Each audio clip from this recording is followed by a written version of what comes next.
మన ప్రభువైన యేసుక్రీస్తు నామములో మీకందరికీ మరొకసారి వందనాలు సమర్పిస్తున్నాను.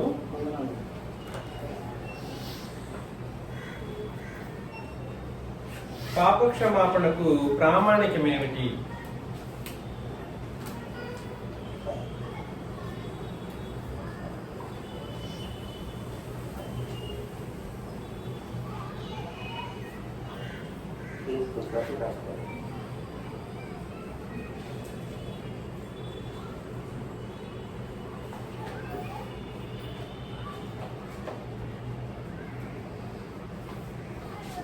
పాపక్షమాపణకు ప్రామాణికమేమిటి అనే ఒక ముఖ్యమైనటువంటి అంశాన్ని నేడు మనం పరిశీలన చేయబోతాం. లోకంలో ఉన్న వాళ్ళు పాపం చేసినటువంటి మనుషులు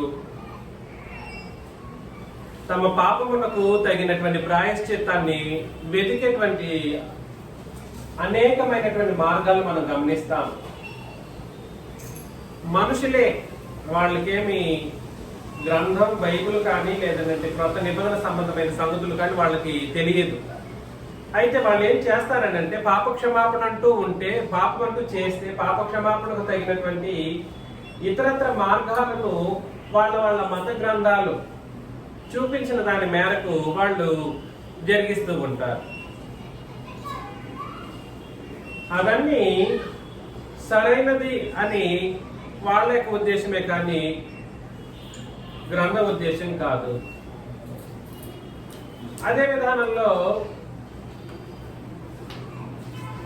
నేడున్నటువంటి క్రైస్తవ జనాంగం, అది లోకములో ఉన్నటువంటి డినామినేషన్సే కావచ్చు, క్రీస్తు సంఘాలు అని చెప్పబడినటువంటి సంఘాలే కావచ్చు, నేడున్నటువంటి క్రైస్తవ లోకం పాపక్షమాపణకు ఒక మార్గం ఉంది అని వెతుక్కొని తమదైన శైలిలో పాపక్షమాపణ పొందుకొని కార్యాలు చేయడం అనేది నేడు జరుగుతూ ఉంది.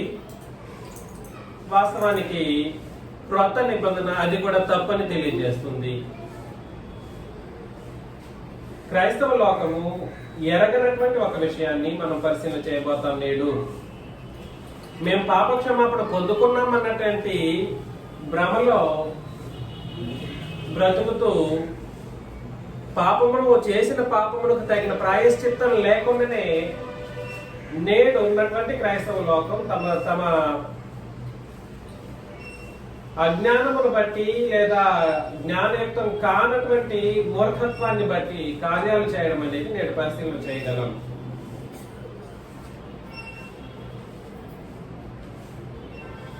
హెబ్రీయులకు రాసిన పత్రిక 1వ అధ్యాయంలో, హెబ్రీ పత్రిక 1వ అధ్యాయం మొదటి 3 వచనాలను మనం చదివినప్పుడు, నేను చదువుతాను. హెబ్రీ పత్రిక 1వ అధ్యాయము మొదటి 3 వచనాలు. పూర్వకాలమందు చదవండి, సరే చదవండి. నానా సమయములలోను నానా భాగములుగా నానా విధములుగా ప్రవక్తల ద్వారా మన పితరులతో మాట్లాడిన దేవుడు నానా సమయములలోను నానా భాగములుగా నానా విధములుగా ప్రవక్తల ద్వారా. బైబిల్ పట్టుకొని చదవండి, మీరు చదవండి. పూర్వకాలమందు నానా సమయములోను నానా విధములుగాను ప్రవక్తల ద్వారా మన పితరులతో మాట్లాడిన దేవుడు ఈ దినముల అంతమందు కుమారుని ద్వారా మనతో మాట్లాడిను. ఆయన ఆ కుమారుని సమస్తమునకును వారసునిగా నియమించెను. ఆయన ద్వారా ప్రపంచములను నిర్మించెను. ఆయన దేవుని మహిమ యొక్క తేజస్సును ఆయన తత్వం యొక్క మూర్తిమంతమునై ఉండి తన మహత్తు గల మాట చేత సమస్తమును నిర్వహించుచు పాపముల విషయంలో శుద్ధీకరణ తానే చేసి, అండర్లైన్ చేసుకోవాలి,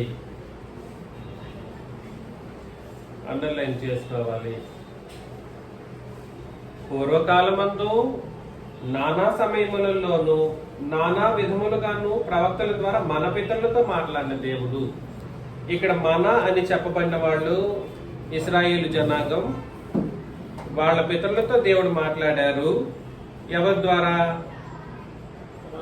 ప్రవక్తల ద్వారాను. ప్రవక్తల ద్వారా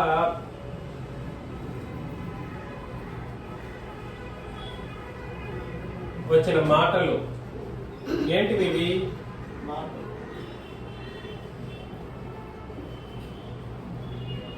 పితరులతో మాట్లాడారంట.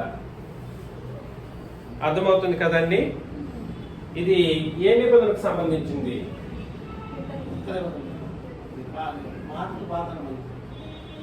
పితరుల యుగంలో అనగా ఆదికాండం 1 నుండి నిర్గమకాండం 18 వరకు చెప్పబడినటువంటి సంగతుల్లో దేవుడు పితరుల యుగంలో ప్రవక్తల ద్వారా మాట్లాడారు. ఈ దినముల అంతమందు కుమారుని ద్వారా మనతో మాట్లాడిను. ఈ దినములు ఇది పూర్వమందు.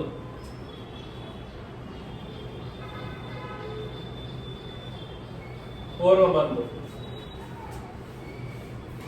ఈ దినములు, ఈ దినముల అంతం. ఈ దినముల అంతం అంటే ఎప్పుడు? అది ఈ దినములు అంటే ధర్మశాస్త్ర కాలం. అది ఎప్పుడు? ధర్మశాస్త్ర కాలం యొక్క ముగింపు. అప్పుడు ఎవరి ద్వారా మాట్లాడాడు? తన కుమారుని ద్వారా. ఎవరి ద్వారా అండి? కుమారుని ద్వారా మనతో మాట్లాడాను అని అంటే ఎవరు వాళ్ళు? ఇశ్రాయేలీలు. ఏమైనా అర్థమవుతుందా? మనతో కుమారుని ద్వారా మనతో మాట్లాడాను అని అంటే మనుషులందరూ ఏమనుకుంటున్నారంటే సంఘంలో ఉన్న వాళ్ళతో మాట్లాడుతున్నారు. యేసు ప్రభు సంఘానికి బోధ చేశారన్నట్లుగా మాట్లాడారు. యేసు ప్రభు బోధ చేసేటప్పుడు సంఘం ఉందా? యేసు ప్రభు బోధ చేసేటప్పుడు సంఘం ఉందా? ఎప్పుడు సంఘం ఎప్పుడు ఏర్పడింది? ఎప్పుడు? అపోస్తల కార్యములు 20వ అధ్యాయం 28వ వచనంలో ఏమన్నాడంటే దేవుడు తన స్వరక్తమిచ్చి సంపాదించిన తన సంఘము అని అన్నాడు అనమాట. ఏనాడైతే క్రీస్తు యేసు శిలువలో రక్తం కార్చారో అప్పుడు సంఘం అనేది ఏర్పాటు చేయడం జరిగింది. ఎప్పుడైతే క్రీస్తు శిలువలో రక్తం కార్చి తన పరిశుద్ధమైనటువంటి రక్తాన్ని కార్చినప్పుడు సంఘం యొక్క రూపురేఖలు స్థాపించబడ్డాయి. అంతకుముందు సంఘం ఉందా? శిలువకు ముందు కృత నిబంధన సంఘం అనేది లేదు. అయితే మనతో మాట్లాడేను అని చెప్పబడినటువంటి వాళ్ళు ఎవరు అన్నాడంటే మనము అన్న వాళ్ళు ఎవరనంటే ఇశ్రాయేలీలే గాని సంఘం కాదు. ఈ విషయంలో అమెరికన్స్ తో కూడా నేను చాలా మందితో వాదించాను. వాళ్ళు ఒప్పుకోలేదు. వాళ్ళకి మూర్ఖత్వానికి నేను వాళ్ళని విడిచిపెట్టేశాను. I don't even care of the people who do not hear the truth of the God. కాబట్టి దయచేసి గుర్తించండి, ఆయన ఆ కుమారుని సమస్తమునకు వారసునిగా నియమించును. ఆయన ద్వారా ప్రపంచములను నిర్మించెను. ఆయన దేవుని మహిమ యొక్క తేజస్సును, ఆయన తత్వం యొక్క మూర్తిమంతమునై ఉండి. వాస్తవానికి యేసుక్రీస్తు ఎవరు? దేవుని మహిమ యొక్క తేజస్సు. దేవుడు మహిమ కలిగిన వాడైతే ఆ మహిమలో నుండి వచ్చేది ఏంటిది? తేజస్సు. మహిమ ఎవరు? తండ్రి అని అంటే క్రీస్తు ఎవరు? అవే వెలుగే. ఆ తేజస్సుని ఏమని అంటారంటే క్రీస్తు. అలాంటి వాడై ఉండి కూడా సరే తన మహత్తు గల ఆయన తత్వం యొక్క మూర్తిమంతమనై ఉండి. మూర్తిమంతం అంటే అర్థం ఏమిటి? రూపం. మూర్తి భవించడం అంటే ఏమిటి? రూపం దాల్చడం. దేవుడు రూపం దాలిస్తే ఎలా ఉంటారో యేసుక్రీస్తు లాగా ఉంటారంట తండ్రి. ఎలాగా? లేదా తండ్రి రూపం దాలిస్తే ఎలా ఉంటారనంటే యేసుక్రీస్తు లాగానే ఉంటారు. ఎందుకనంటే ఆయన యొక్క రూపము యొక్క మూర్తిమంతం ఎవరనంటే యేసుక్రీస్తు. అంటే ఇక్కడ ఏమైనా తేడా లేదా వ్యత్యాసం కనబడుతుందా? ఏంటండి కనబడుతుందా? మహిమ యొక్క తేజస్సు అని అన్నాడు. దేవుని మహిమ యొక్క తేజస్సు ఎవరు? క్రీస్తు. అదేవిధంగా ఆయన తత్వం యొక్క మూర్తిమంతం అని అంటే ఆయన స్వభావం రూపం దాలిస్తే తండ్రి యొక్క స్వభావం రూపం అంటూ పుచ్చుకుంటే అది ఎవరి రూపంగా కనబడుతుందంట? క్రీస్తు యొక్క రూపంగా కనబడుతుంది. అంటే అర్థం ఏమిటి? ఇందులో ఒకరు తక్కువ ఒకరు ఎక్కువ అనడానికి అవకాశాలు ఉన్నాయా? అవకాశాలు లేవు. కానీ ఇద్దరు ఒకటేనా? ఒకటి కాదు. ఇద్దరు ఒకటే అయితే అంత చెప్పాల్సిన అవసరం లేదు. సర్వలోకము ఈ విషయాన్ని గుర్తించలేని స్థితిలో, ఇరువురి యొక్క సమాన స్థితిని గుర్తించలేని స్థితిలో దిగజారిపోయింది. మిమ్మల్ని ప్రేమతో మనవి చేస్తున్న సంగతిని ఆలోచన చేయండి. అలాంటి వాడై ఉండి తన మహత్తు గల మాట చేత సమస్తమును నిర్వహించుచు పాపముల విషయంలో శుద్ధీకరణము తానే చేసి,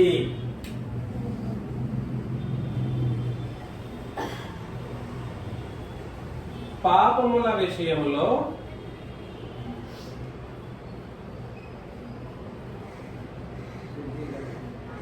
శుద్ధీకరణము క్రీస్తు చేసెను.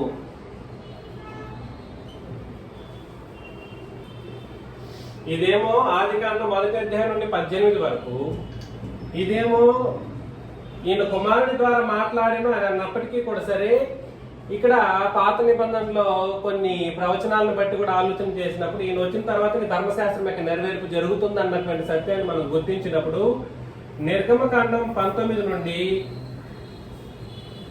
క్రీస్తు యేసు యొక్క శిలువ మరణం వరకు పాత నిబంధన అనేటువంటి సత్యం మనకు అర్థమైనప్పుడు శిలువలో ఆయన చిందించినటువంటి రక్తం ఉంది చూడండి, ఆ రక్తం ద్వారా మాత్రమే సర్వమానవాళికి పాపముల విషయంలో శుద్ధీకరణ సాధ్యమవుతుంది అని అన్నాడు. పాత నిబంధనల పాప క్షమాపణ కొరకు ఏం చేయాలి? జంతువులు సమర్పించాలి. జంతు బలులు సమర్పించి దాన్ని ఏం చేయాలండి? రక్తాన్ని తీసుకెళ్లి ప్రోక్షణ చేయటం జనుల మీద.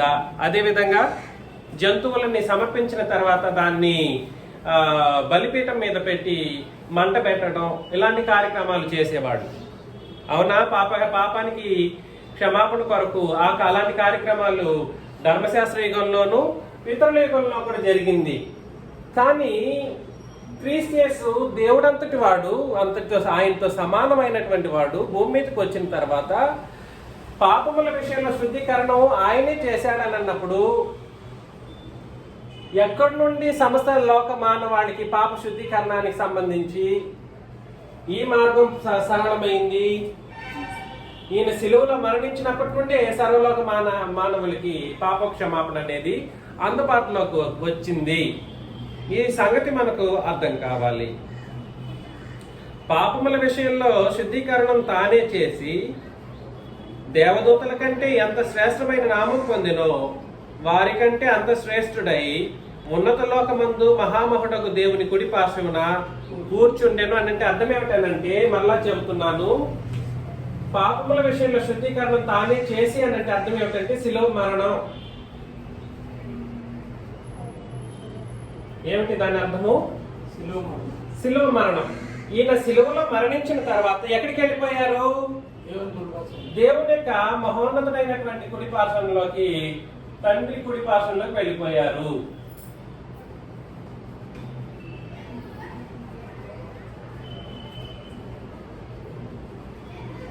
తండ్రి కుడి పార్శ్వంలోకి వెళ్ళిపోయారు అంటే అర్థం ఏమిటి? దీని అర్థం, ఈయన వెళ్ళి అక్కడ కూర్చునేంత వరకు కూడా సరే ఈయన రక్తం ద్వారా జరిగేటువంటి పాప క్షమాపణ అనేది జరగలేదు. ఏమైనా అర్థమవుతుందని నేను చెప్పింది? ప్రభువైన క్రీస్తు యేసు మరణించి సమాధి చేయబడి 3వ రోజు తిరిగి లేచిన తర్వాత ఆయన 40 దినాలు తన అపోస్తలులకి కనబడుతూ వాళ్ళకి రాజ్య సంగతుల గురించి బోధించిన తర్వాత ఆయన ఎక్కడికి వెళ్ళిపోయారు? దేవుని యొక్క కుడి పార్శ్వంలోకి వెళ్ళి కూర్చున్నారు. అంటే అప్పటి వరకు ఇలాంటి ఒక పాప క్షమాపణ లేదా పాపముల విషయంలో తగిన శుద్ధీకరణ అనేది జరిగిందా? శిలువలో ఆయన మరణించేంత వరకు కానీ లేదా మరణించిన తర్వాత వెళ్ళి శిలువలో అక్కడ తండ్రి అయిన దేవుని కుడి పార్శ్వంలో కూర్చునేంత వరకు కూడా సరే అలాంటి పాప క్షమాపణ ఏమైనా జరిగిందా అని అంటే జరగలేదు. ఎందుకంటే ఈయన రక్తం ద్వారా కలిగే పాపం విషయంలో ఈయన క్రీస్తు యొక్క రక్తం ద్వారా కలిగే శుద్ధీకరణ ఉంటుంది. అది అట్మోస్ట్ ప్యూరిఫికేషన్. ఏంటిది? అది చాలా చాలా అత్యంత పరిశుద్ధమైనటువంటి శుద్ధీకరణ. అర్థం చేసుకోండి. అప్పటి వరకు ఇలాంటి ఒక పాపముల క్షమాపణకు సంబంధించినటువంటి కార్యక్రమం జరగనే లేదు. అర్థం చేసుకోండి. మళ్ళా మనం కొన్ని సంగతులను పరిశీలన చేసినప్పుడు పేతురు రాసిన మొదటి పత్రిక 3వ అధ్యాయంలో 17 నుండి మనం చదివినట్లయితే, పేతురు రాసిన మొదటి పత్రిక 3వ అధ్యాయం 17 నుండి 22 వచనాలు. దేవుని చిత్తం అలాగున్న ఎడల కీడు చేసి శ్రమపడుట కంటే మేలు చేసి శ్రమపడుటయే బహు మంచిది. ఏలయనగా మనల్ని దేవుని యొద్దకు తెచ్చుటకు అనీతిమంతుల కొరకు నీతిమంతుడైన క్రీస్తు శరీర విషయంలో చంపబడి, చూసారా, నీతిమంతుడైన క్రీస్తు శరీర విషయంలో చంపబడి ఆత్మ విషయంలో బ్రతికింపబడి పాపముల విషయంలో ఒక్కసారి శ్రమపడిను అని అన్నాడు అన్నమాట అండి. పాపముల విషయంలో ఎన్నిసార్లు శ్రమ పడ్డారు క్రీస్తు యేసు? పాపముల విషయంలో ఎన్నిసార్లు శ్రమ పడ్డారు క్రీస్తు యేసు? ఒకేసారి. అంటే అది దేన్ని సూచిస్తుందనంటే, ఆ శ్రమ దేనికి సంబంధించిందనంటే, ఆయన భూమి మీద శరీర రీతిగా బ్రతికినప్పుడు పడిన శ్రమల గురించి కాదు అక్కడ చెప్పింది. అనగా ఆయన భూమి మీద బ్రతికినప్పుడు ఆకలితో అలమటించి శ్రమ పడిన విషయం గురించి కాదు ఇక్కడ మాట్లాడుతున్నది. లేదా ఆయన భూమి మీద బ్రతుకుతున్నప్పుడు ప్రాంతాలకి తిరుగుతూ ఆయన శ్రమ పడ్డారు కదా, ఆ శ్రమ గురించి కాదు ఇక్కడ మాట్లాడుతున్నది. అర్థం చేసుకోండి. అందుకని అనీతిమంతుల కొరకు నీతిమంతుడైన క్రీస్తు శరీర విషయంలో చంపబడి అంటే అర్థమేమిటి? మరణానికి సంబంధించి మాట్లాడుతూ పాపక్షమాపణ అనేది ఆయన చావు ద్వారానే సంప్రాప్తమైంది సర్వలోకానికి. క్రీస్తు యేసు యొక్క మరణం వలనే ఏం జరిగిందని అంటే, పాపక్షమాపణ అనేది పాపముల విషయంలో ఏం కలిగింది? శుద్ధీకరణ కానీ, పాప ప్రాయశ్చిత్తం కానీ, పాప క్షమాపణ కానీ భూలోకానికి వచ్చింది, సమస్త లోకానికి. నెక్స్ట్ కంటిన్యూగా చదివినప్పుడు మరొకసారి, ఆత్మ విషయంలో బ్రతికింపబడి పాపముల విషయంలో ఒక్కసారే శ్రమపడేది. దేవుని దీర్ఘశాంతము ఇంకా కనిపెట్టుచుండినప్పుడు పూర్వము నోవహు దినములలో ఓడ సిద్ధపరచబడుచుండగా అవిధేయులైన వారి యొద్దకు, అనగా చెరలో ఉన్న ఆత్మల యొద్దకు ఆయన ఆత్మరూపిగానే వెళ్లి వారికి ప్రకటించెను. ఆ ఓడలో కొందరు, అనగా 8 మంది నీటి ద్వారా రక్షణ పొందిరి. దానికి సాదృశ్యమైన బాప్తిస్మము ఇప్పుడు మిమ్మల్ని రక్షించుచున్నది అని అన్నాడు అనమాట. దేనికి సాదృశ్యమైన బాప్తిస్మం? ఆనాడు నోవహు ఎలాగైతే ఓడ ద్వారా వాళ్ళ యొక్క కుటుంబాన్ని రక్షించుకున్నాడో, 8 మంది రక్షణ పొందారో, అది అలాంటి రక్షణ కాదు. ఇది ఎలాంటి రక్షణ కాదు? ఓడ ద్వారా నోవహు కుటుంబం పొందిన రక్షణ లాంటిది కాదు. ఈ రక్షణ దేనికి సంబంధించి? దానికి సాదృశ్యమైనది అని అన్నాడు. సాదృశ్యము ఒరిజినల్ రెండు ఒకటేనా? డూప్లికేటే, ఒరిజినల్ అనండి. దయచేసి గుర్తించండి, రక్షణ అనేది 66 పుస్తకాల్లో మనకు లేదు. దీన్ని బట్టి ఆనాడు నోవహు పొందిన రక్షణ నోవహుదే. ఆ రక్షణ ఆయనకు సంబంధించిందే, వాళ్ళ కుటుంబానికి సంబంధించిందే. మనకు సంబంధించినటువంటి రక్షణ క్రీస్తు యొక్క మరణాన్ని బట్టి, సిలువను బట్టి సంప్రాప్తమైంది అన్నటువంటి సత్యాన్ని మనం అర్థం చేసుకోవాలి. ఈ బాప్తిసం అనేది మనకు ఏం కలిగిస్తుందండి? రక్షణను కలిగిస్తుంది. అందుకని అక్కడ చెప్పేశాడు మరలా, దానికి సాదృశ్యమైన బాప్తిస్మం ఇప్పుడు మిమ్మల్ని రక్షించుచున్నది. అదేదనగా శరీర మాలిన్యం తీసివేయట కాదు గాని యేసుక్రీస్తు పునరుత్థాన మూలముగా దేవుని విషయం నిర్మలమైన మనస్సాక్షినిచ్చి ప్రత్యుత్తరమే. ఆయన పరలోకమునకు వెళ్ళి, ఆ మాట మరలా రిపీట్ చేస్తున్నాడు. హెబ్రీ పత్రికలో చదివాం కదండి. ఆయన ఏం చేశారు? పాపముల విషయంలో శుద్ధీకరణ తానే చేసిన తర్వాత ఆయన ఎక్కడికి వెళ్ళిపోయారు? దేవుడి యొక్క కుడి పార్శ్వంలోకి వెళ్ళి కూర్చున్నారని అక్కడ చదివాం. ఇక్కడ కూడా అదే మాటను వాడతాడు. ఆయన పరలోకమునకు వెళ్ళి దూతల మీదను అధికారుల మీదను శక్తుల మీదను అధికారం పొందిన వాడై దేవుని కుడి పార్శ్వమున ఉన్నాడు అని అన్నాడు. అంటే అర్థం ఏమిటనంటే, ఆయన ఇక్కడ వెళ్ళి తండ్రితో సమానంగా కూర్చున్నప్పుడు వచ్చినటువంటి పరిస్థితి ఏమిటంటే సర్వలోకానికి క్షమాపణను పొందడానికి అవకాశం దొరికిందని దాని అర్థం. ఏమని అర్థము? ఆయన అక్కడికి వెళ్ళి కూర్చున్న తర్వాత భూమి మీద ఆయన మరణానికి మునుపు బ్రతికారు. బ్రతికినప్పుడు అలాంటి ఒక రక్షణ అనేది రాలేదు. ఆయన మరణించి సమాచేయబడి 3వ రోజు తిరిగి లేచిన తర్వాత పునరుత్థానుడైన తర్వాత ఆయన ఎక్కడికి వెళ్ళి కూర్చున్నారు? తండ్రి కుడిపార్శ్వంలోకి వెళ్ళిన తర్వాతనే ఈ పాపములకు తగిన ప్రాయశ్చిత్తం అనేది సంప్రాప్తమైంది అని చెప్పడానికి ప్రయత్నం చేస్తున్నాడు పరిశుద్ధాత్మ ఇక్కడ. అందుకని 66 పుస్తకాల ద్వారా నేను రక్షణ పొందుకున్నానని అంటే కుదరదు సుమి, కుదరదు. నేను బైబిల్ని నమ్ముకున్నాను, ఆ బైబిలే నేను కూడా చదువుతున్నాను. అవునా? మనం అందరం చదువుతున్నది ఒకటే బైబిలే అయినప్పటికీ కూడా సరే 66 పుస్తకాల్లో రక్షణకు సంబంధించిన విషయాలు ఒకటే విధంగా లేవు, లేదా పాప క్షమాపణకు సంబంధించిన విషయాలు ఒకటే లాగా రాయబడలేదు. ఆనాడు నోహు ఎలా రక్షించబడింది? నోహు కుటుంబం పడవ ద్వారా రక్షించబడింది, లేదా వాడ ద్వారా రక్షించబడింది. ధర్మశాస్త్రంలో వాళ్ళు పాప క్షమాపణ పొందుకున్నారు? బలులు సమర్పించడం ద్వారా పొందుకున్నారు. అందుకనే చెప్పాడు, ప్రవక్తలేమో ఈ మాటలను విని ఆ కాలంలో పితరులు ఎలాగైతే తమ యొక్క రక్షణను పొందుకున్నారో కుమారుని ద్వారా మాటలు వినడం ద్వారా, ధర్మశాస్త్రపు మాటలు వినడం ద్వారా ఇశ్రాయేలీయులు ఎలాగ రక్షణ పొందుకున్నారో అలాంటి రక్షణ కాదు. ఈయన మరణించి సమాచేయబడి 3వ రోజు తిరిగి లేచిన తర్వాత పరలోకంలో వెళ్ళి కూర్చున్న తర్వాత ఆయన మరణం ద్వారా కలిగేటువంటి పాప శుద్ధీకరణ ఏదైతే ఉందో ఆ శుద్ధీకరణ వీటన్నిటికంటే అత్యంత పరిశుద్ధమైనటువంటి శుద్ధీకరణ అని గ్రంథం మనకు తెలియజేస్తూ ఉంది. అన్ని కాలాల్లో ఒకటే రకమైనటువంటి రక్షణ లేదు, లేదా పాప క్షమాపణ లేదు, లేదా దానికి సంబంధించినటువంటి విధి విధానాలు లేవు. అందుకని మిమ్మల్ని ప్రేమతో హెచ్చరిస్తున్నాను, దయచేసి గుర్తించండి, గ్రహించండి. యేసు ప్రభు భూమి మీద బ్రతికినప్పుడు ఆయన ఎంతకాలం బ్రతికారు? ఎంతకాలము? 33.5. ఈ చారిత్రకమైనటువంటి లెక్కే బైబిల్లో అయితే రాయబడలేదు.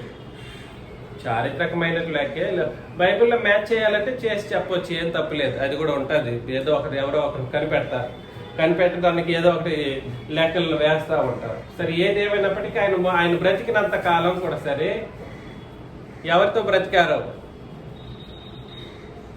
బ్రతికారండి? యేసు ప్రభు బ్రతికినప్పుడు ఇశ్రాయేలీయులతో, వాళ్ళ మధ్యలోనే ఆయన తన యొక్క జీవనాన్ని కొనసాగించారు.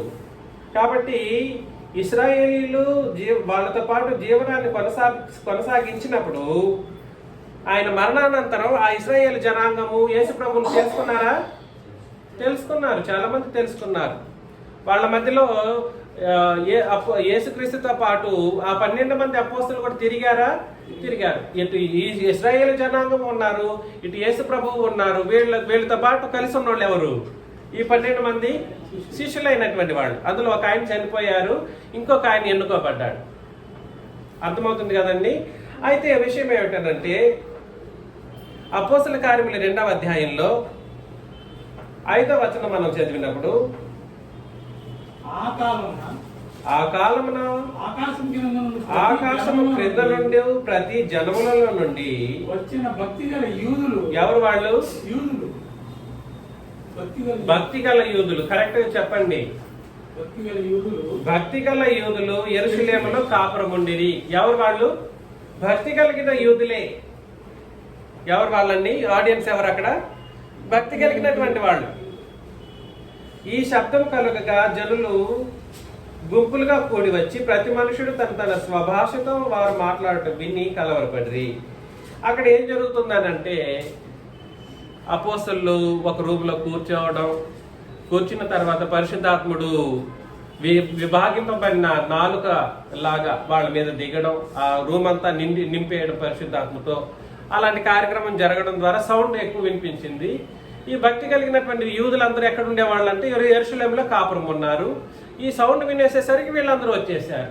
ఏంటబ్బా ఇది? వచ్చి చూసేసరికి వీళ్ళు ఉన్నారనమాట. వీళ్ళు మాట్లాడే ప్రతి మాట వీళ్ళు ఎక్కడి నుండి వచ్చారు వీళ్ళందరూ కూడా అంటే ఆకాశం క్రింద నుండి ప్రతి జనముల్లో నుండి అంటే ప్రతి జనాలు ఒకటే భాష ఉంటుందా? లేదు, వేరు వేరు భాషలు మాట్లాడే వాళ్ళు వచ్చి కూర్చున్నారు. అబ్బా వీళ్ళు అపోస్తులు మాట్లాడడం గమనిస్తూ ఉంటే వీళ్ళకి ఏ భాషలో వీళ్ళు పుట్టి పెరిగారో, ఈ భక్తి గల యూదులు ఏ భాషలో పుట్టి పెరిగారో ఆ భాషలో అపోస్తులు మాట్లాడినటువంటి మాటలు వినబడుతూ ఉన్నాయి. నేను ఉదాహరణకు తెలుగు మాట్లాడుతూ ఉంటే మీలో ఎవరైనా హెబ్రీ భాష మాట్లాడే వాళ్ళుగా ఉన్నారనుకోండి, మీకు ఏ భాషలో వినబడుతుంది? నేను మాట్లాడుతున్న తెలుగు భాష హెబ్రీ భాషలాగా వినబడుతూ ఉంటుంది. ఇంకొకరికి ఇంకో లాంగ్వేజ్ గ్రీక్ భాషలో మాట్లాడే వాళ్ళు కూర్చుంటే నేను మాట్లాడుతున్నది నేను ఒకటే వ్యక్తిని మాట్లాడుతున్నాను, ఉన్నటువంటి ఆడియన్స్ కొన్ని వందల రకాలైనటువంటి భాషలు మాట్లాడే వాళ్ళు అయినప్పటికీ వాళ్ళ స్వభాషలో మాట్లాడుతున్నట్టు వినిపిస్తుంది. ఎంతటి అద్భుతం కదండి, చాలా అద్భుతమైనటువంటి సంగతి. ముందుకు వచ్చి కూర్చున్న వాళ్ళు భక్తి కలిగిన యూదులు, మాట్లాడుతున్నది ఎవరు? అపోస్తలులు. వీళ్ళు మాట్లాడుతూ ఉన్నప్పుడు వాళ్ళ స్వభాషలో వాళ్ళకి వినబడుతూ ఉంది జరుగుతున్నటువంటి సంగతి అది. అప్పుడు చాలా విషయాలు మాట్లాడుతూ యేసు ప్రభు యొక్క మరణాన్ని ప్రస్తావన చేయడం మనం గమనిస్తాం. 22-23 వచనాల్లో, ఇశ్రాయేలు వారలారా ఈ మాటలు వినుడి, దేవుడు నజరేయుడకు యేసు చేత అద్భుతములను మహత్కార్యములను సూచక క్రియలను మీ మధ్యను చేయించి ఆయన్ను తన వలన మెప్పు పొందిన వానిగా మీకు కనపరిచెను. ఇది మీరే ఎరుగుదు. దేవుడు నిశ్చయించిన సంకల్పమును ఆయన భవిష్య జ్ఞానమును అనుసరించి అప్పగింపబడిన ఈయనను మీరు దుష్టుల చేత సిలువ వేయించి చంపిరి. మరణము ఆయన్ను బంధించుట అసాధ్యము గనుక దేవుడు మరణ వేదనలను తొలగించి ఆయనను లేపెను అని క్రీస్తు యేసు యొక్క మరణము, సమాధి, పునరుత్థానం అనేటువంటి ఒక సత్యాన్ని తెలియజేయటం మనం గమనిస్తున్నాం. ఇప్పుడు 37 నుండి మనం చదివినట్లయితే, వారు ఈ మాట విని, వారు ఎవరు? ఇశ్రాయేలీలు. ఇశ్రాయేలీలు అంటే ఎవరు? వాళ్ళు భక్తి గల యూదులు. వాళ్ళకి భక్తి ఉంది, వాళ్ళకి దేవుడు ఎవరో తెలుసు, వాళ్ళు కూడా దేవుని గురించి ఎరిగిన వాళ్ళే. యేసు ప్రభు ఎవరో వాళ్ళకి తెలుసు. అందరికి తెలిసిన వాళ్ళే, అందరూ భక్తి పరులే, దేవుని మాటలను విన్నవాళ్లే. కానీ వారు ఈ మాట విని హృదయములో నొచ్చుకొని, సహోదరులారా మేమేమి చేతమని పేతురును కడమ అపోస్తుల్ని అడుగగా, భక్తి కలిగిన వాళ్ళని ఎలా పిలువబడ్డారంటే వాళ్ళ పాత నిబంధనను బట్టి భక్తి కలిగిన వాళ్ళే. ఏ నిబంధనను బట్టి? పాత నిబంధనను బట్టి భక్తి పరులే, దేవుని ప్రజలుగా ఉన్న వాళ్ళే. కానీ ఈ మాటలు యేసు ప్రభుని చంపేశారు కదా మీరు, ఆయన మరణించారు కదా, మరణిస్తే అలాగే ఉండిపోయారా? కాలేదు. ఆయన మరి ఏం చేయబడ్డారు? మరణం ఆయన్ని బంధించి ఉంచుట అసాధ్యం గనుక దేవుడు ఆయన ఏం చేశారు? పునరుత్థానుడై లేపాడు అని తెలియజేస్తూ మాట్లాడుతున్నటువంటి సందర్భంలో విన్నారు, మనసులో నొచ్చుకున్నారు. అయ్యా అపోస్తలులారా మేమేం చేయాలి ఇప్పుడు అని అడిగారు అనమాట. మేమేమి చేతమని పేతురును కడమ అపోస్తలుని అడుగగా, పేతురు మీరు మారు మనసు పొంది పాప క్షమాపణ నిమిత్తం ప్రతివాడు యేసుక్రీస్తు నామమున బాప్తిస్మం పొందుడి. చూసారా, వాళ్ళు భక్తి పరులే అయినప్పటికీ, దేవుని ప్రజలుగా వాళ్ళు పిలువబడినప్పటికీ వాళ్ళకి పాప క్షమాపణ అనేది అవసరమా, ఉందా లేదా? పాప క్షమాపణ వాళ్ళకి అవసరమా లేదా? ఎందుకనంటే వాళ్ళ నిబంధన అనేది కొట్టివేయబడింది సిలువలో. పాత నిబంధన ఎక్కడ కొట్టివేయబడింది? ఎఫ్సి 2:14 కానీ, కొలసి పత్రిక 2వ అధ్యాయం 13-14 వచనాలు కానీ మనం చదివినప్పుడు, అదేవిధంగా 2వ కొరింథీ 3వ అధ్యాయం 14 వచనాలు చదువుతున్నప్పుడు, హెబ్రీ పత్రిక 8వ అధ్యాయం చదువుతున్నప్పుడు, హెబ్రీ పత్రిక 10వ అధ్యాయం చదువుతూ ఉన్నప్పుడు, హెబ్రీ పత్రిక 12:24 మనం చదివినప్పుడు మనకు అర్థమయ్యేది ఏమిటంటే, క్రీస్తు యేసు యొక్క పరిశుద్ధమైన సిలువలో పాత నిబంధన అనేది ధర్మశాస్త్రానికి సమాప్తం పలకడం అనేది జరిగింది. పాత నిబంధనకు ముగింపు కలగడం జరిగిన తర్వాత పాప క్షమాపణ అంటూ జరిగితే, ఇంకా ఆయన సిలువ నుండి ఏదైతే నిబంధన ఇవ్వబడిందో ఆ నిబంధనను బట్టి ఏం జరగాలి? పాప క్షమాపణ జరగాలి. చాలా సీరియస్ ఇష్యూ ఇది. కనీసం లోకంలో ఉండే వాళ్ళే పాప క్షమాపణ విషయంలో వాళ్ళు నమ్ముకున్న దేవుణ్ణి నడుచుకొనో లేదా మోకాళ్ళు నూనుకునో పోతూ ఉంటారు. కానీ క్రైస్తవులు అనబడినటువంటి వాళ్ళకి పాప క్షమాపణ దేని ద్వారా కలుగుతుందో ఆలోచన చేయలేనంత మూర్ఖత్వంలో నేను క్రైస్తవ జాతి దిగజారిపోవటం బాధాకరమైనటువంటి పరిస్థితి. 66 పుస్తకాల్లో లేదే పాప క్షమాపణ ఒకటేసారి జరుగుతుందని. మనం ఎన్నిసార్లు చదవలేదు బైబిల్ చదువుతూ ఉన్నప్పుడు? ఎన్నిసార్లు చదవలేదు? పాత నిబంధన ఇశ్రాయేలీలకు బలుల సమర్పణ, అంతకుముందు ఉన్నటువంటి వాళ్ళు కూడా సరే బలి సమర్పించడం ద్వారా దేవుని యందు విశ్వాసం ఉంచడం ద్వారా వాళ్ళు ఏమయ్యారనంటే పాపక్షమాపణ పొందుకొని నీతిమంతులుగా తీర్చబడినటువంటి పరిస్థితులు ఉన్నాయి. కానీ ఆ యేసు ప్రభు మరణానంతరమే, ఇమ్మీడియట్ మరణానంతరమే భక్తి కలిగినటువంటి ఇశ్రాయేలీలు యూదులు ఏం చేయబడ్డారు? అయ్యా మేమేం చేయాలి, మమ్మల్ని ఏం చేయమంటారు చెప్పండి అని అడిగినప్పుడు, ఇక మీదట మీరు పాప క్షమాపణ కొరకు మీరు ఏం చేయాలి? పాప క్షమాపణ నిమిత్తం ప్రతి వాడు, ఏ ఒక్కడు కూడా సరి విడిచిపెట్టడానికి వీల్లేదు.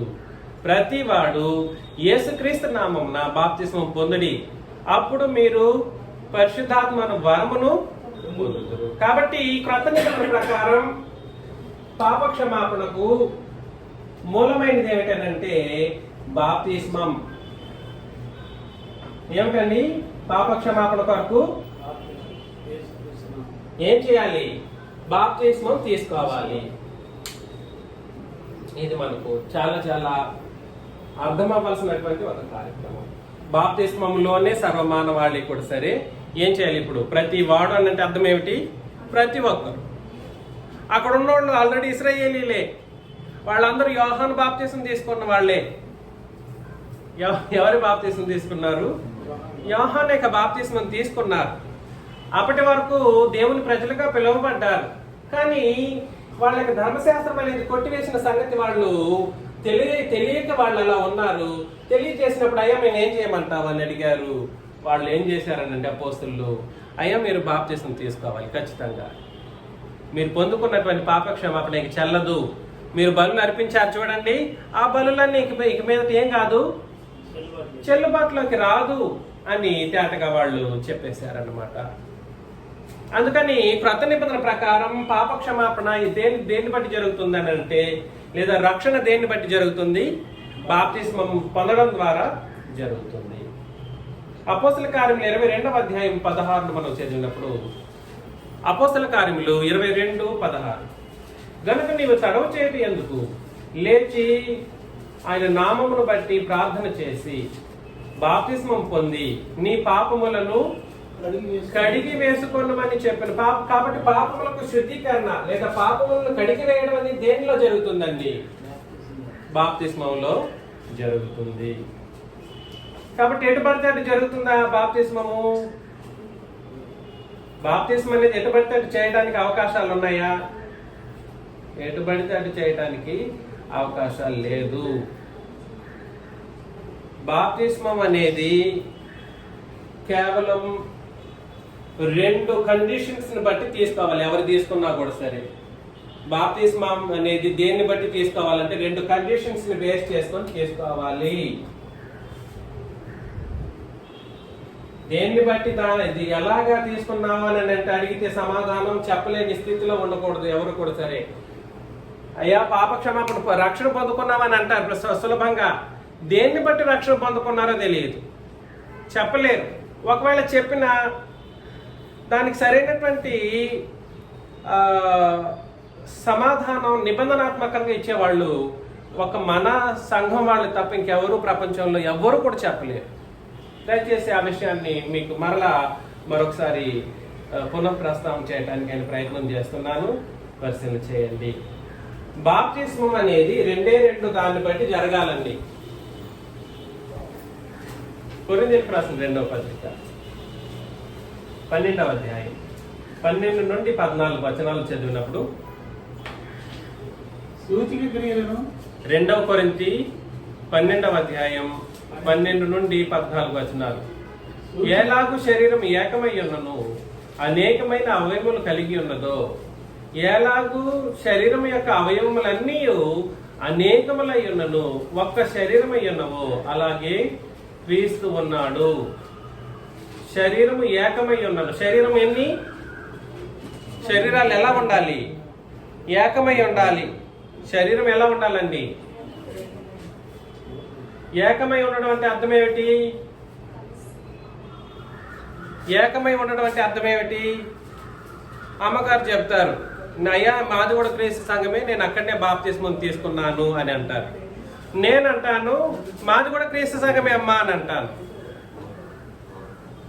అమ్మగారు అంటారు మాది క్రీస్తు సంఘం అని, మేము అంటాను నేను మాది కూడా క్రీస్తు సంఘమే. కానీ ఏకం ఉందా? ఏకత్వం ఉందా? ఏక అభిప్రాయం ఉందా?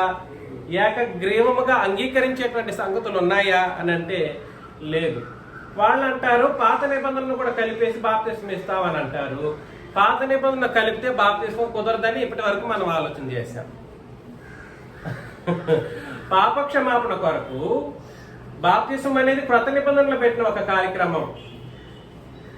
ఈ బాప్తిస్మ కార్యక్రమం శిలువ నుండి ఆయన ఎక్కడ వెళ్ళి కూర్చున్న తర్వాత, పరలోకంలో వెళ్ళి కూర్చున్న తర్వాత నుండే ఈ పాప క్షమాపణ అనేది సంప్రాప్తం అయ్యింది అన్నటువంటి సత్యాన్ని గ్రహించాం. మేము క్రీస్తు సంఘం అని చెప్పుకునేటువంటి ఇతరత్ర సహోదరులు ఉన్నారు చూడండి, వాళ్ళందరూ ఏమంటారంటే పాత నిబంధన కలుపుకుంటే రక్షణ కుదరదు అంటారు. ఇది ఎలా సాధ్యం? అందుకని నేను మళ్ళా చెబుతున్నాను, ఎలాగో శరీరం ఏకమై ఉండడం అని అంటే, ఏకమై ఉండడం అంటే పేరు పెడితే ఏకమైపోయేటువంటి కార్యక్రమం గురించి కాదు ఇక్కడ మాట్లాడుతున్నది. నువ్వు క్రీస్తు సంఘం అని పెట్టుకోవచ్చు, నువ్వు క్రీస్తు సంఘం అని పెట్టుకోవచ్చు, ఇంకెవరైనా క్రీస్తు సంఘం అని పెట్టుకోవచ్చు. కానీ ఇక్కడ ఏకమై శరీరం అనేది ఎలా ఉండాలి? ఏకమై ఉండాలి, అది కండిషన్. శరీరం అంటే ఏమిటి ఇంతకీ? సంఘం. కొలసి పత్రిక 1వ అధ్యాయం 18 కావచ్చు, తర్వాత ఎఫెసీ పత్రిక 1వ అధ్యాయం 23 కావచ్చు. శరీరం అనేటువంటిది క్రీస్తు యొక్క సంఘము అని పిలువబడుతుంది. కాబట్టి శరీరం ఎలా ఉండాలి? ఏకమై ఉండాలి. ఏకత్వం లేకపోతే అది శరీరము కాదు.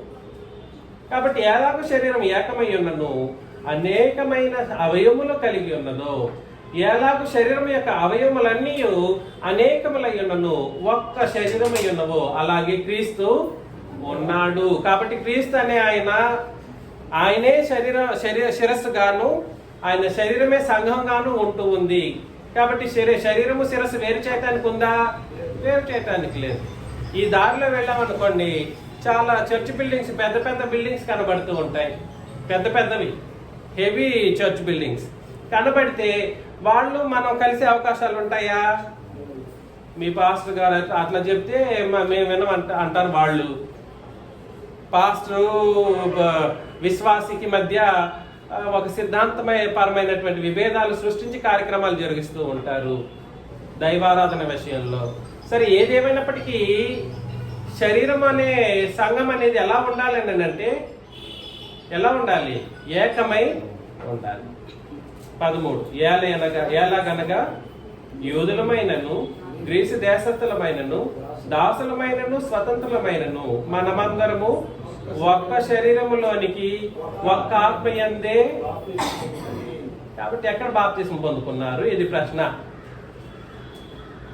ఎక్కడ బాప్తిస్మం తీసుకుంటే ఎక్కడ పడితే అక్కడ తీసుకోవడానికి లేదు సుమి. మాది అదే సంఘమే అని అంటే కుదరదు. ఇక్కడ ఒక్క శరీరం, ఒక్క బాప్తిస్మం, ఒక్క ఆత్మయందు బాప్తిస్మం తీసుకోవాలి. ఎటు పడితే అటు నేను బాప్తిస్మం తీసుకునేసానని భ్రమపడిపోతే నీకు క్షమాపణ లేదు, పాప క్షమాపణ లేదు.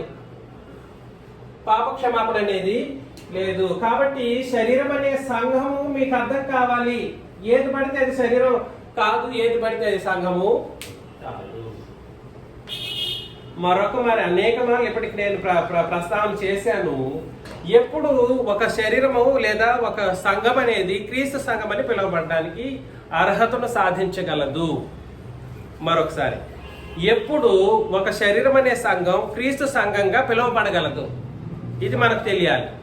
ఎప్పుడు చాలా మంది మాది క్రీస్తు సంఘం అంటారు వాళ్ళు, మేము క్రీస్తు సంఘం అంటాం మేము. వేరే వాళ్ళు మాది కూడా అదే బైబిల్ చదివే సంఘమే అని అంటారు ఇంకొకరు. ఏది నిజమైన క్రీస్తు సంఘం? తెలియాలన్నా తెలియకూడదా? తెలుసుకోవాలి. కాబట్టి కొలసి పత్రిక 2వ అధ్యాయంలో మనం ఇంతకు ముందు నేను వచనం చెప్పాను కదండి, కొలసి పత్రిక 1వ అధ్యాయము 18 ఒక్కసారి చదివిన తర్వాత వెళదాం. సంఘము అను శరీరమునకు ఆయనే. సంఘం అనేది ఏమిటి? శరీరం. శిరస్సు ఎవరు? క్రీస్తు. సంఘము అనేది ఏమిటి? ఈ బొమ్మ కూడా గీయొచ్చు మనం.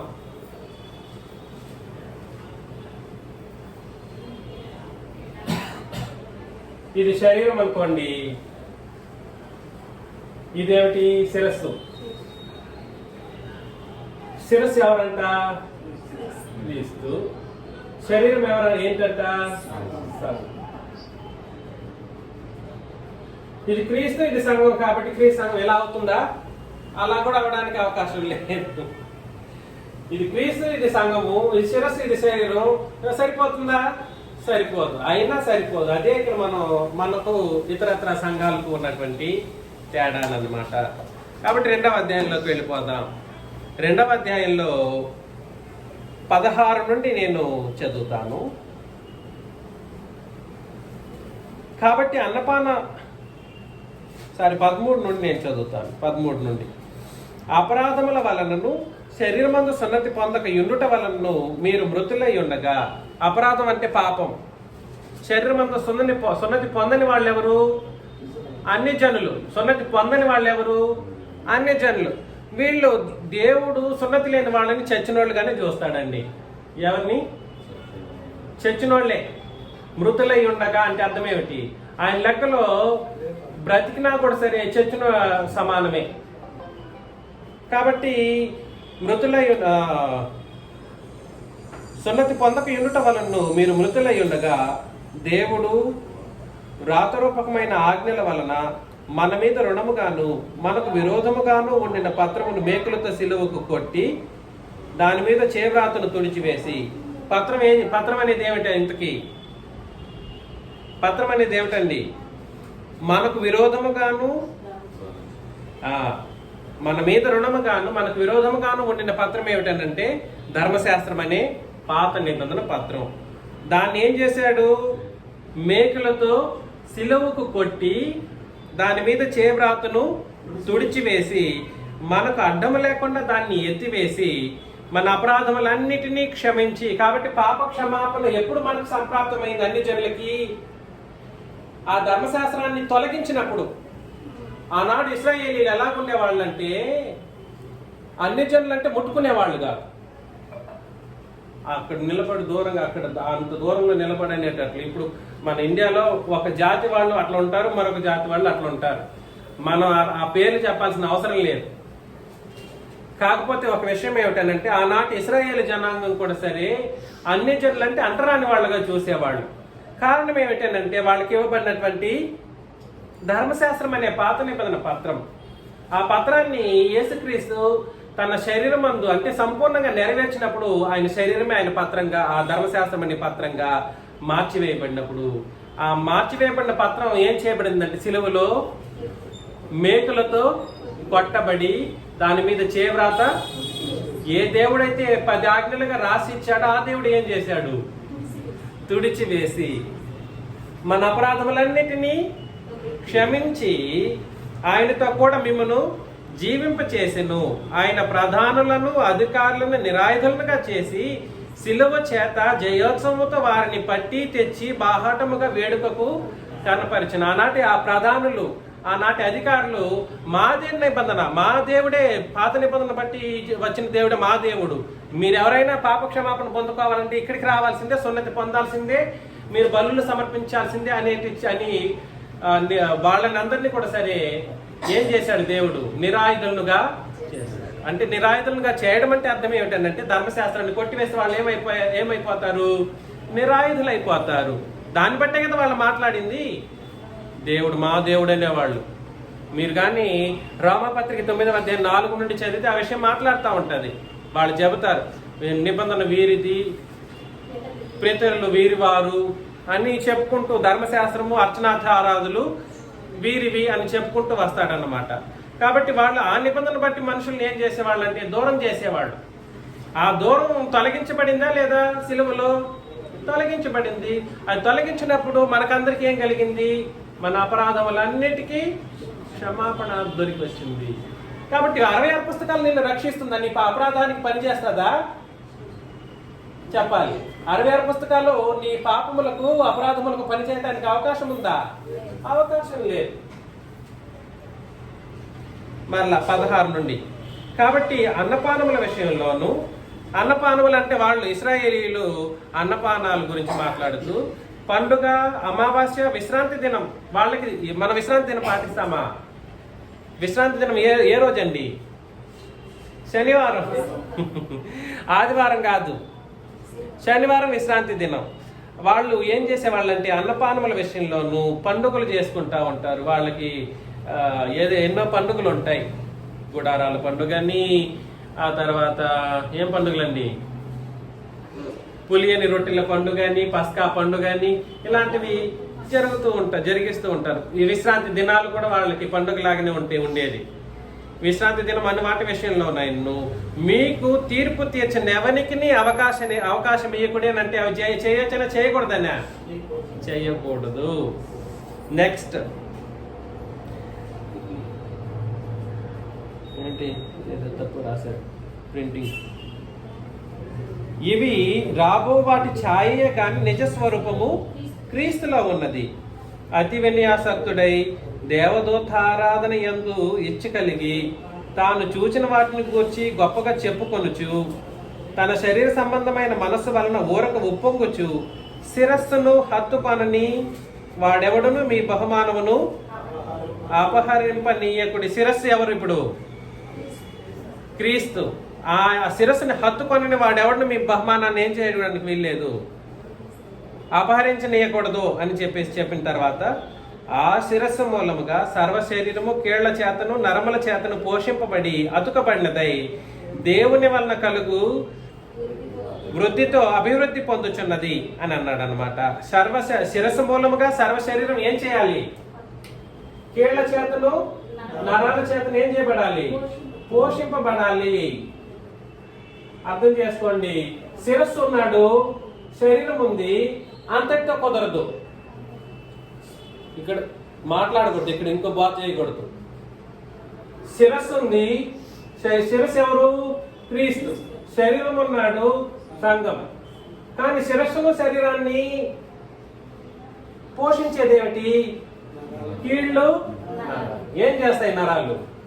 రక్తాన్ని శరీర భాగం మొత్తంలోకి ప్రసరింపచేస్తాయి. కాబట్టి రక్తం అనేది చాలా కీలకమైనటువంటి ఒక సంగతి అన్నమాట. రక్తం అనేది చాలా కీలకమైనది. రక్తం అంటే ఎందుకు ఏమిటి? హెబ్రీ పత్రిక 10:29లో ఇట్లుండగా దేవుని కుమారుని పాదములతో త్రొక్కి తాను పరిశుద్ధపరచబట్టుకు సాధనమైన నిబంధన రక్తమును అని అన్నాడు అనమాట. ఒక మనిషి పరిశుద్ధపరచబడ్డానికి వాడవలసిన సాధనం ఏమిటి? నిబంధన రక్తం. ఏమిటి? నిబంధన రక్తం. కాబట్టి రక్తం అంటే ఏమిటి? ఏమిటండి? నిబంధన. ఏ నిబంధన? అంతకి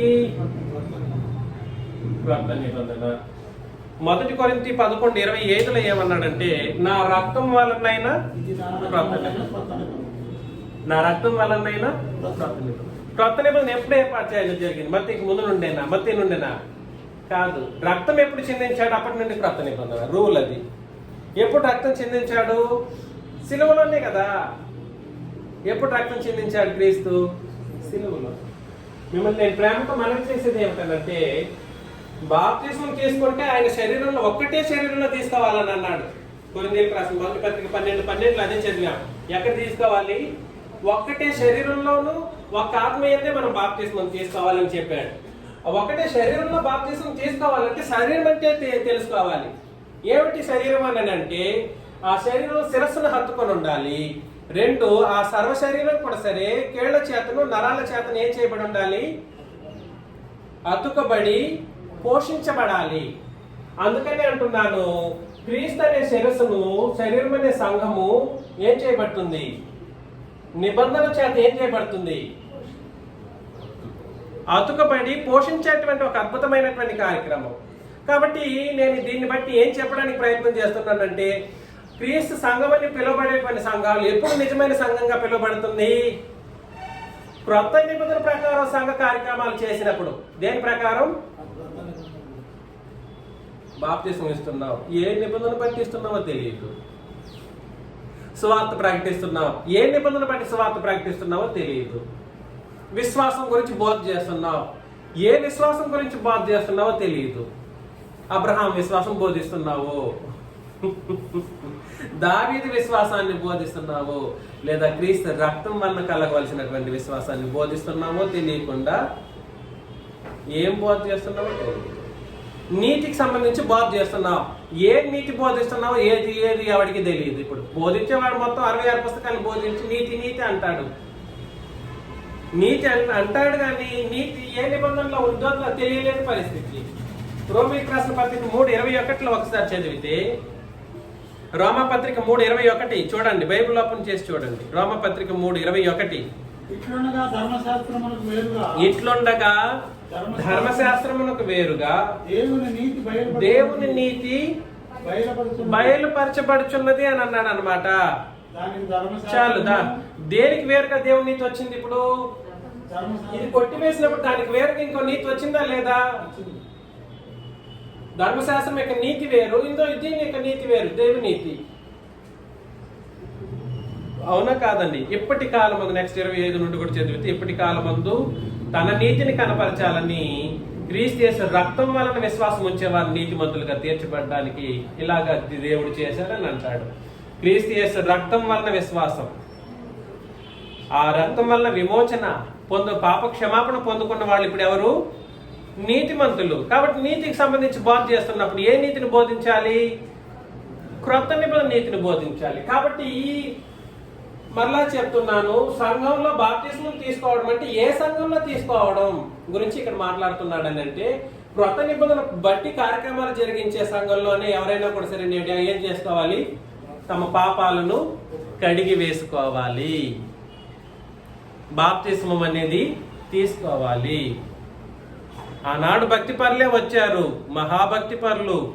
వాళ్ళు ఆ తర్వాత ఏం చేశారో తెలుసా? ఆస్తిని అంతా అమ్మేశారు, తీసుకెళ్లి స్థిరాస్తులను అమ్మి అపోస్తలుల పాదముల కింద తీసుకొచ్చి పెట్టేశారు. వాళ్ళు మాకు అక్కడ ఈ స్థలం ఎందుకు, ఇంత ఆస్తి ఎందుకు, మాకు అవసరం లేదు, ఉన్న దాంతో భక్తిగా ఉంటే సరిపోతుంది, మాకు పరలోకం కావాలని వచ్చేసారు, ముందుకు వచ్చేసారు. నేనేం చెప్పడానికి ప్రయత్నం చేస్తున్నానంటే, మీ ఆస్తులు పక్కన పెట్టండి, నాకు అవసరం కూడా లేదు, ఇక్కడ అంత ఇది కూడా లేదు, కష్టపడతాం, కార్యక్రమం చేస్తాం. మీ రక్షణ సరైనదో లేదో ఒక్కసారి పరిశీలన చేస్తాం.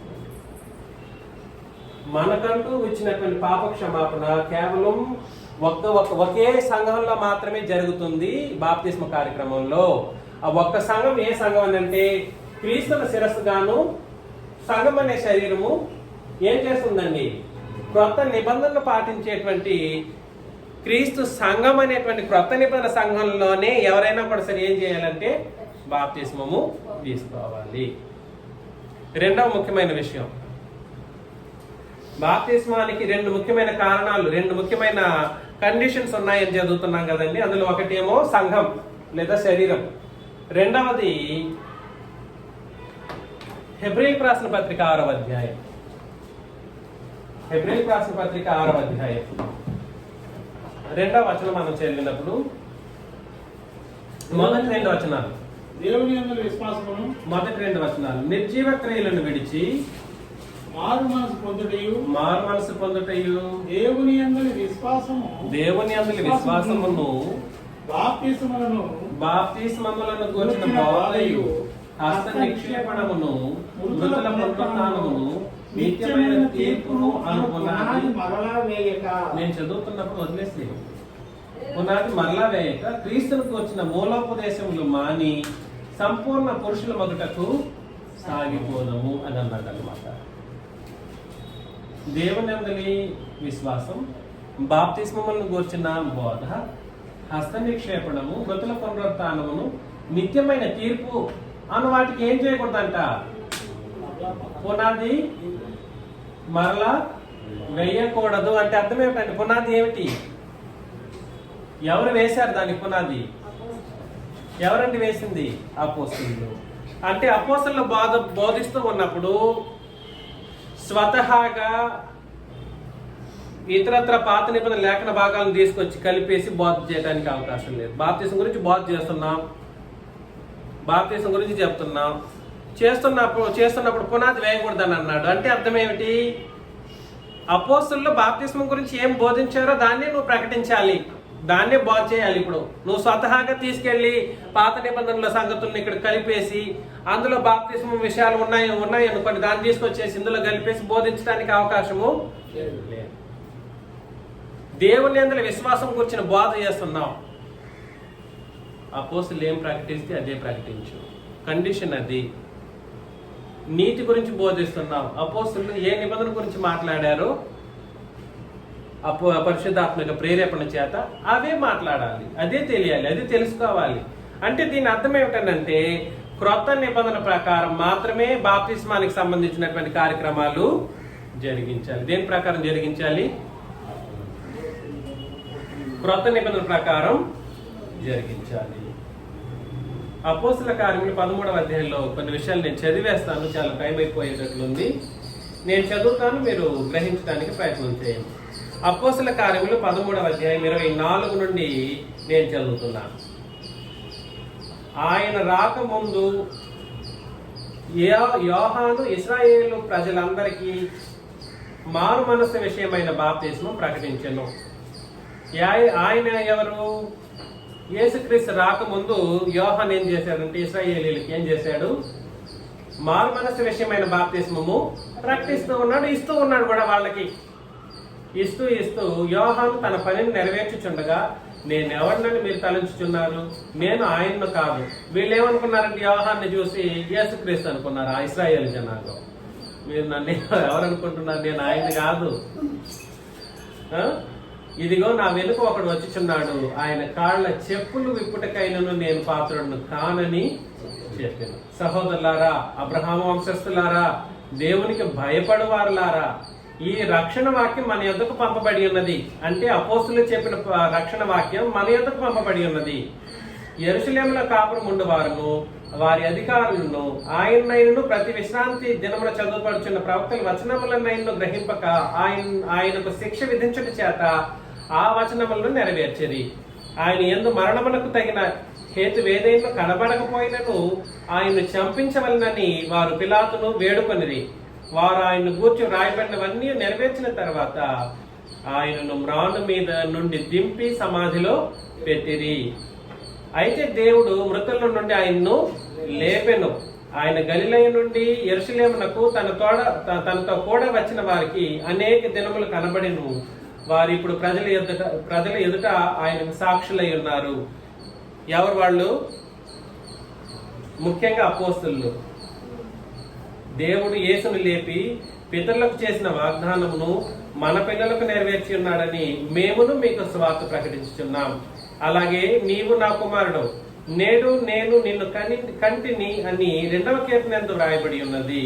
మరియు ఇక కుళ్ళు పట్టకుండా ఆయన మృతుల నుండి లేపుటను బట్టి దావీదులకు అనుగ్రహించిన పవిత్రమైన వరములను మీకు అనుగ్రహించునని అవి నమ్మకములైనవి అని చెప్పింది.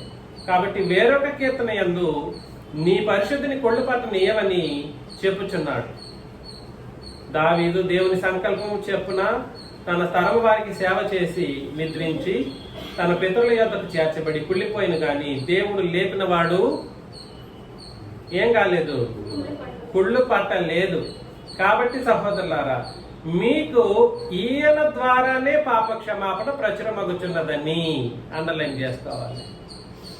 ఎవరి ద్వారా? మీరు చంపారు చూడండి, ఆయన ద్వారానే మీకు పాపక్షమాపణ. అప్పటి వరకు మీకు ధర్మశాస్త్రం ఉన్నబడిన విషయం వాస్తవం. పాపక్షమాపణ ప్రచురమగుచున్నదనియు అది అండర్లైన్ చేసుకోవాలి. 39 మరొకసారి, మీరు మోషే ధర్మశాస్త్రం వలన ఏ విషయంలో నీతిమంతులుగా తీర్చబడలేకపోతారో ఆ విషయములన్నిటిలో విశ్వసించే ప్రతి వాడును ఈయన వలనే నీతిమంతుడిగా తీర్చబడునని మీకు తెలియను గాక. వీళ్ళు ఏం చేయలేకపోయారు? పాపక్షమాపణ పొందుకోకపోవడం ద్వారా ఏం జరిగింది? వీళ్ళ నీతిమంతులుగా తీర్చబడలేని సంగతులు మిగిలిపోయాయి. అలాగే అర్థమవుతుంది కదండి. ప్రవక్తల గ్రంథమందు చెప్పబడినది మీ మీదికి రాకుండా చూచుకొనిడి. అదే మనగా ఇదిగో తిరస్కరించే వారులారా, ఆశ్చర్యపడుడి, నశించుడి. మీ దినములలో నేను ఒక కార్యము చేసేదను, ఆ కార్యము ఒకడు మీకు వివరించినను మీరెంత మాత్రమును నమ్మరు అని నన్ను అంటున్నాడు. మీరు నమ్మకపోతే నాశనానికి వెళ్ళిపోతారు అని అంటున్నాడు. దాని అర్థం ఏమిటి? వివరించినను మీరు నమ్మట్లేదు అని అన్నాడు అన్నమాట. నేను కూడా ఈరోజు ఏం చెప్తున్నానంటే, ధర్మశాస్త్రంలో పాపక్షమాపణ అనేది లేదు. మోషే ధర్మశాస్త్రం వల్ల మీరు నీతిమంతులుగా తీర్చబడలేరు. మీరు నీతిమంతులుగా తీర్చబడాలంటే ఎక్కడికి రావాలి? మరణించిన క్రీస్తు యొక్క శిలువలో ఏర్పాటు చేయబడినటువంటి క్రొత్త నిబంధన, దాని ద్వారానే ఏం కలగాలి? క్షమాపణ కలగాలి, బాప్తిస్మం తీసుకోవాలి. ధర్మశాస్త్రం వలన అయితే కుదరదు. అర్థమవుతుంది కదా? ఆనాడు అలా గొంతు విప్పుకొని చెప్పుతూ ఉన్నప్పుడు ఈ విషయాన్ని అతని మీద అంటే పళ్ళు కొరికారు వాళ్ళు, ఇశ్రాయేలు జనాలు. మమ్మల్ని ఇట్లా అంటావా? ఈనాడు కూడా అదే పరిస్థితి తయారయ్యింది. నాయనలారా, మీకు బాప్తిస్మాలు కరెక్ట్ కాదురా, మీరు బాప్తిస్మం తీసుకోండి, క్రొత్త నిబంధన ప్రకారమే తీసుకోవాలి అంటే ఎవరు అంగీకరించలేకపోతూ ఉన్నారు, మొండికేస్తూ ఉన్నారు. పైగా మీరు తీసుకున్న బాప్తిస్మానికి 66 పుస్తకాలు చెల్లుబడదు అని చెప్పినప్పుడు 66 పుస్తకాలను వాటి బాగు చేయడానికి, పునాది వేయకూడదు అన్నప్పుడు పునాది వేయటానికి చేస్తున్నారు. కాబట్టి తిరస్కరించు వారులారా ఆశ్చర్యపడుడి. ఎప్పుడు ఆశ్చర్యపడతారు వీళ్ళు? ఎప్పుడు ఆశ్చర్యపడతారు చెప్పండి? నరకానికి పంపించేటప్పుడు అయ్యో ఇదేంటి మరి మాకు నరకం ఏమిటి? అప్పుడు ఆశ్చర్యపోతారు. ఎందుకు? 66 పుస్తకాలు నమ్మినందుకు ఆశ్చర్యపోయే ప్రమాదంలో కూరుకుపోతారు. నీకిచ్చిన నిబంధన మన క్రీస్తు రక్తం వల్ల ఏర్పాటు చేయబడినటువంటి సంఘం. ఒకటి నిబంధన, 2 సంఘం. ఆయన రక్తం వలన ఏం ఏర్పాటు చేయడం జరిగింది? క్రొత్త నిబంధన ఏర్పాటు చేయడం జరిగింది. దేవుడు తన స్వరక్తం ఇచ్చి సంపాదించిన తన సంఘం అని అన్నాడు. కాబట్టి ఈ రక్తం వలన సంఘం యొక్క ఏర్పాటు చేయడం జరిగింది. నేడు బాప్తిస్మం అంటూ తీసుకుంటే ఒకటే సంఘం అని చెప్పబడినటువంటి క్రొత్త నిబంధనలు పాటించే క్రీస్తు సంఘంలోను క్రొత్త నిబంధనలు బట్టి బాప్తిస్మం తీసుకుంటేనే సరే, లేదంటే ఆశ్చర్యపోతారు. అబ్బా మేము నరకమా? దేవదానంగా లాంటి మహనీయులు బోధలేనోళ్ళు కూడా ఆశ్చర్యపోయే ప్రమాదంలో కూరుకుపోతారు అనమాట. మాకేంటి నరకం? అవును నాయన, నరకమే, నశించుడి అని అంటారు అనమాట. తిరస్కరించు వారులారా. దేన్ని తిరస్కరించారు వీళ్ళు? క్రొత్త నిబంధనలు తిరస్కరించారు. క్రీస్తు రక్తం చేత ఏర్పాటు చేయబడినటువంటి సంఘాన్ని తిరస్కరించారు. కాబట్టి ఇదిగో తిరస్కరించు వారులారా ఆశ్చర్యపడుడి, నశించుడి. మీ దినములలో నేను ఒక కార్యం చేసేదను, ఆ కార్యం ఒకడు మీకు వివరించున్నాడు, మీరు ఎంత మాత్రం నమ్మరు అని అన్నాడు అనమాట. వాళ్ళు ఎలాగ నమ్మలేదు? నేడు కూడా నేను చెబుతున్నప్పుడు నమ్మలేని పరిస్థితుల్లో ఉంటే అంతే ఆశ్చర్యపోతారు, అలాగే నాశనానికి వెళ్ళిపోతారు. అలా ఎవరు వెళ్ళకూడదని మిమ్మల్ని అందరినీ మీరు నిజంగా సరైన విధానంలో క్రొత్త నిబంధన ప్రకారం బాప్తిస్మం తీసుకొని పాపములను కడిగి వేసుకొని క్రీస్తు యొక్క మరణం వలన అయినటువంటి సంఘంలో చేర్చబడి పరలోకానికి సిద్ధం అవ్వాలని నన్ను నేను హెచ్చరించుకుంటూ మిమ్మల్ని అందరినీ హెచ్చరిస్తూ ముగిస్తున్నాను. మీకు అందరికీ క్రీస్తు నామములో వందనాలు.